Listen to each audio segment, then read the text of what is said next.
Welcome back to Fiercely Unfiltered. I'm your host, Kelly Renee. And today I want to talk about this tattoo I have on my arm, Never Give Up. For most of my life, those words felt like a promise I made to myself, a reminder of who I believed I was. Someone who kept going, someone who didn't quit, someone who endured. That phrase lived in my body long before it lived on my skin. It shaped how I moved through the world, how I measured myself, how I decided what strength was supposed to look like. Before IVF, before marriage, before business, before loss, there was the military. And in the military, never give up isn't motivational language. It's a rule.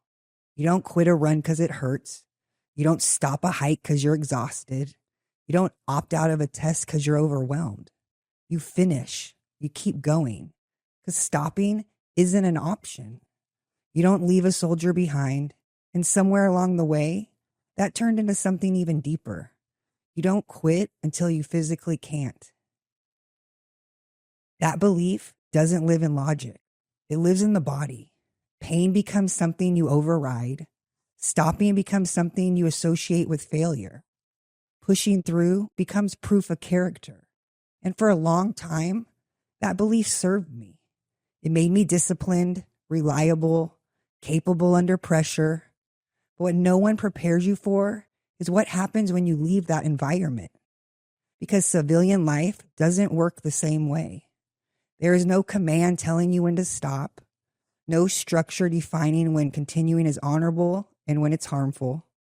So that belief followed me into everything, into relationships, into work, into how I treated my own body, into how I interpreted loss. There was a point in my life where everything felt so heavy that I started questioning whether I could keep going. Not because I wanted to quit, but because the weight was more than my mind could carry on its own. You know what you believe, you know what you should tell yourself, but you don't always feel strong enough to hear your own voice. And I think that's when I had to get the tattoo. Because never give up wasn't something I felt confidently in that season. It was something I needed to be reminded of. Life felt heavier than my mental strength at the time. So I put the words on my body, not to make a statement, but to anchor myself. So I could look down and see them when my thoughts weren't steady. So they would be there whether I felt strong or not. Because sometimes I wasn't strong enough to remind myself to keep going. And I needed something outside of my mind to hold that belief for me. I also have believe and dream tattooed on me. And when I look at all them together, believe, dream, and never give up, I can see the philosophy that carried me through my life written right on my skin. Believe in what's possible, dream big, and don't stop just because it's hard. I still believe that. What I didn't understand then, and what took me years to understand, was that those words weren't meant to apply to everything in the same way. Because when my life started unraveling, it felt like that belief was being tested everywhere at once. IVF was the first place it quietly fractured. IVF is a two-person journey. No matter how badly you want it, no matter how much pain you're willing to endure, you can't continue it alone. You can't force it forward if the other person doesn't want to keep going. That was the first time I learned that effort can't replace consent. There was something else about IVF that I never experienced before. You walk into a room and a doctor is about to tell you yes or no. And whatever they say, that's the answer. You don't get to negotiate it. You don't get to problem solve your way around it. You don't get to think outside the box. You can try again, but trying again doesn't mean changing the outcome. It means starting the process over, knowing the answer could still be no. In my life, no had never really meant no. No meant not yet. No meant try a different angle. No meant there was still a way. IVF was the first time in my life where effort, intelligence, creativity, and grit were irrelevant. Nothing I knew how to do could change the outcome. And that belief didn't just live in my thoughts. It lived in my nervous system. When you are trained to believe that stopping equals failure or danger, endings don't feel neutral. They feel threatening, even when they're necessary. So letting go doesn't register as wisdom at first. It registers as panic, grief, and shame. That's why IVF didn't just hurt emotionally. It taught my body what powerlessness feels like, long before I had the language for it. And then there was my mom. The cancer came back more than once, and the last time it didn't move quickly. It stretched on for months, months of watching her body slowly give up on her, even while she was still trying to fight. That's a different kind of pain. It's one thing to lose someone suddenly. It's another thing to watch someone you love trying to survive, or their body is quietly losing the ability to keep up. Slowly, it started to not be her anymore. Her fire was gone. Her spark was gone. The strength that defined her, the way she showed up in the world, was fading. And watching that happen to your mom changes you. Because at some point, you stop wishing they will keep fighting. Not because you don't want them there, but because the life they would be fighting for no longer looks like a life you would ever want for them. Her quality of life wasn't good, and I wouldn't have wanted her to keep fighting if living meant existing without the parts of her that made her her. That's when I could see the difference between giving up and letting go. I could understand it intellectually, but emotionally, it didn't feel any different. It still felt like loss. It still felt like everything ending. She's a person who taught me never give up. She lived by it. She modeled it.